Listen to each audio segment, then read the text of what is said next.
Hi എല്ലാ ഉദ്യോഗാർത്ഥികൾക്കും നമസ്കാരം. Gain knowledge മിഷന്റെ ഒരു പുത്തൻ അധ്യായത്തിലേക്ക് സ്വാഗതം. അപ്പോൾ നമ്മുടെ കറണ്ട് അഫയേഴ്സ് ക്ലാസ്സുകൾ നമ്മുടെ യൂട്യൂബ് ചാനലിലൂടെ പുരോഗമിച്ചുകൊണ്ടിരിക്കുകയാണ്. ഇന്ന് നമ്മൾ നോക്കാൻ പോകുന്നത് ജനുവരി 16 മുതൽ 18 വരെയുള്ള 3 ദിവസത്തെ കറണ്ട് അഫയേഴ്സുകളാണ്. ഓക്കെ, അപ്പോൾ നിങ്ങൾക്ക് പഠിക്കാൻ എളുപ്പത്തിനായിട്ട് നമ്മൾ 3 ദിവസം കൂടുമ്പോഴാണ് കറണ്ട് അഫയേഴ്സ് തരുന്നത്. ഒരു 8-10 പോയിന്റുകളൊക്കെ ഒരുമിച്ചാകുമ്പോൾ നിങ്ങൾക്ക് അത്രയും ആ ഒരു സമയത്തേക്ക് മാത്രം പഠിക്കാം. എല്ലാ ദിവസവും ഇതിനായിട്ട് കണ്ട് നിങ്ങൾ ബുദ്ധിമുട്ടേണ്ട ആവശ്യമില്ല. കാരണം സോഷ്യൽ മീഡിയ എന്നൊരു അകലം പാലിക്കാനാണ് അങ്ങനെ ഡിസ്റ്റൻസ് ഇട്ട് ചെയ്യുന്നത്. കാരണം നമ്മുടെ ക്ലാസ്സിലുള്ള കുട്ടികളോട് സ്ഥിരം പറയാറുള്ളതാണ് സോഷ്യൽ മീഡിയയിൽ നിന്ന് കുറച്ച് അകലം പാലിക്കുക. കാരണം നമ്മളുടെ ഒരുപാട് സമയം കവർന്നെടുക്കുന്ന ഒരു സാധനമാണ് സോഷ്യൽ മീഡിയ എന്ന് പറയും. അപ്പോൾ കഴിയുന്നതും അതിൽ നിന്ന് അകലം പാലിക്കുക. അതുകൊണ്ടാണ് കറണ്ട് അഫയേഴ്സ് നമ്മൾ കുറച്ച് ഗ്യാപ്പ് ഇട്ട് നിങ്ങൾക്കായിട്ട് ഷെയർ ചെയ്യും. ഓക്കെ, അപ്പോൾ കൃത്യമായിട്ട് ഓരോന്നും കണ്ട് പഠിക്കുക. ഓരോന്നിലെയും പോയിന്റുകൾ പഠിച്ചതിന് ശേഷം അടുത്ത കറണ്ട് അഫയേഴ്സിലേക്ക് പോവുക.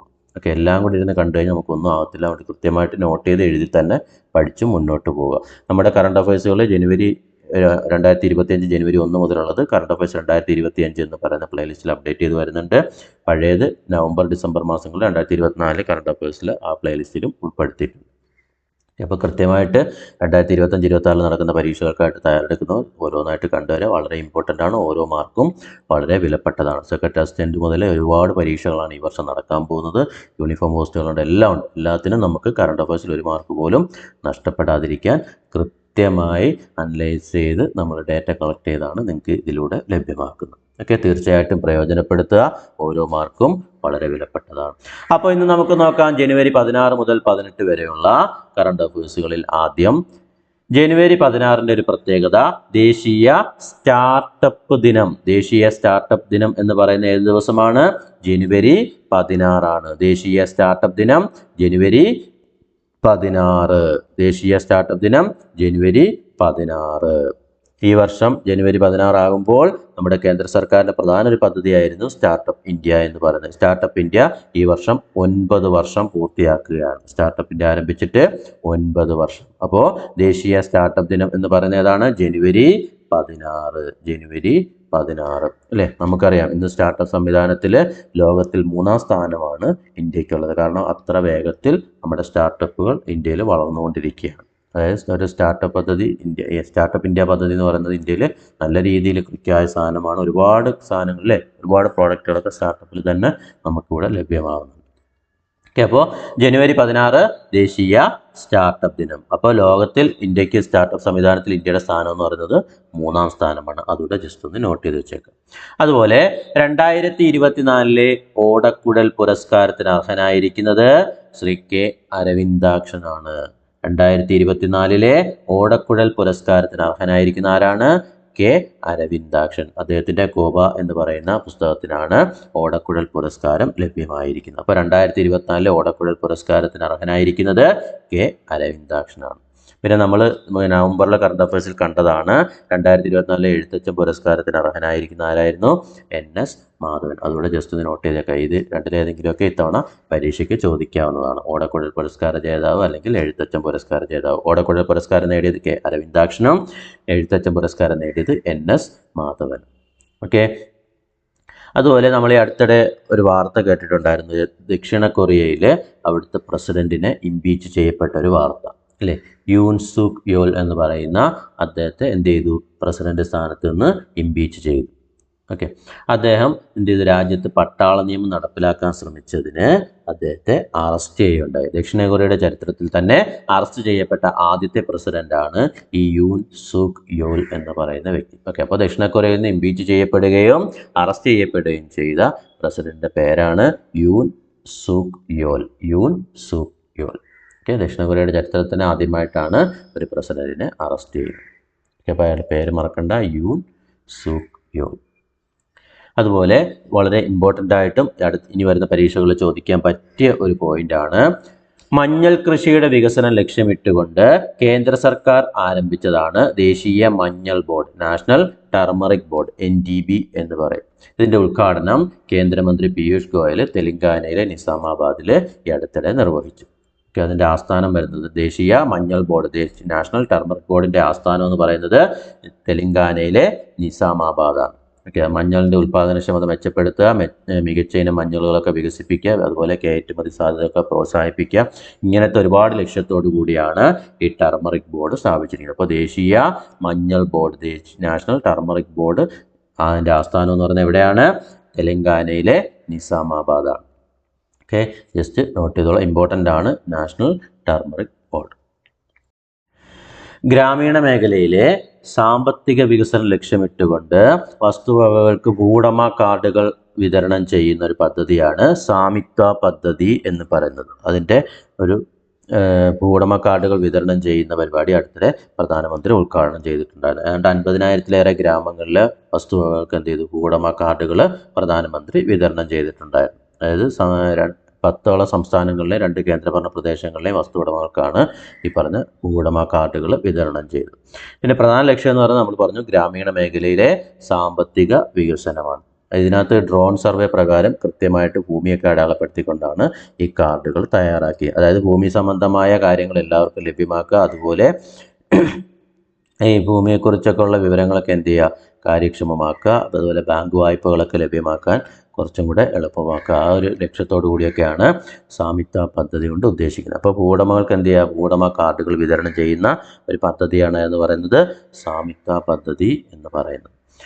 അതുപോലെ ലോകബാങ്കിൻ്റെ ഒരു റിപ്പോർട്ട് അടുത്തിടെ വന്നു. അതിനകത്ത് പറയുന്നത് ഇന്ത്യൻ സമ്പദ് വ്യവസ്ഥ അടുത്ത സാമ്പത്തിക വർഷത്തിൽ 2025-26 6.7% വളർച്ച കൈവരിക്കുമെന്നാണ് അതിനകത്ത് പറയുന്നത്. ഓക്കെ, അപ്പോൾ ലോകബാങ്കിൻ്റെ റിപ്പോർട്ടിൽ പറയുന്നത് ഇന്ത്യൻ സമ്പദ് വ്യവസ്ഥ അടുത്ത സാമ്പത്തിക വർഷത്തിൽ 6.7% വളർച്ച കൈവരിക്കുമെന്നാണ് പറയുന്നത്. അതുപോലെ ലോകബാങ്കിൻ്റെ ഗ്ലോബൽ ഇക്കണോമിക് പ്രോസ്പെക്ട് റിപ്പോർട്ട് പ്രകാരം നടന്ന ഈ വർഷത്തെ ഒരു വളർച്ചാ നിരക്ക് എന്ന് പറയുന്നത് 6.5%. അപ്പോൾ നടപ്പ് സാമ്പത്തിക വർഷം ഇന്ത്യയുടെ വളർച്ചാ നിരക്ക് 6.5%, അടുത്ത സാമ്പത്തിക വർഷത്തിൽ ഇന്ത്യയുടെ വളർച്ചാ നിരക്ക് 6.7% ആയിരിക്കുമെന്നാണ് ലോകബാങ്കിൻ്റെ ഗ്ലോബൽ ഇക്കണോമിക് പ്രോസ്പെക്ട് റിപ്പോർട്ടിൽ പറയുന്നത്. ഓക്കെ, അപ്പോൾ ഇന്ത്യൻ സമ്പദ് വ്യവസ്ഥ അടുത്ത വർഷം 6.7%, ഈ വർഷം 6.5% കൈവരിക്കുമെന്ന് അടുത്ത റിപ്പോർട്ടിൽ ലോകബാങ്ക് പറഞ്ഞിട്ടുണ്ട്. അപ്പോൾ നമ്മളിങ്ങനെ ഓരോ ദിവസവും ഓരോ കണക്കുകൾ നോക്കുകയാണ് ഇല്ലേ? നമ്മൾ IMFൻ്റെ കണക്ക്, പിന്നെ ഐക്യരാഷ്ട്ര സംഘടനയുടെ കണക്ക്, പിന്നെ ഇന്ത്യയുടെ തന്നെ കണക്കുകൾ, സ്റ്റാറ്റിസ്റ്റിക്സ് ഡിപ്പാർട്ട്മെൻറ്റിൻ്റെ കണക്ക്, അതുപോലെ ഇപ്പോൾ വേൾഡ് ബാങ്കിൻ്റെ ഒരു കണക്കും കൂടെ. ഓക്കെ, ഇതൊക്കെ ഓരോന്നായിട്ട് നോട്ട് ചെയ്ത് തിരിഞ്ഞു പോകാത്ത രീതിയിൽ കൃത്യമായിട്ട് എഴുതി പഠിക്കുക.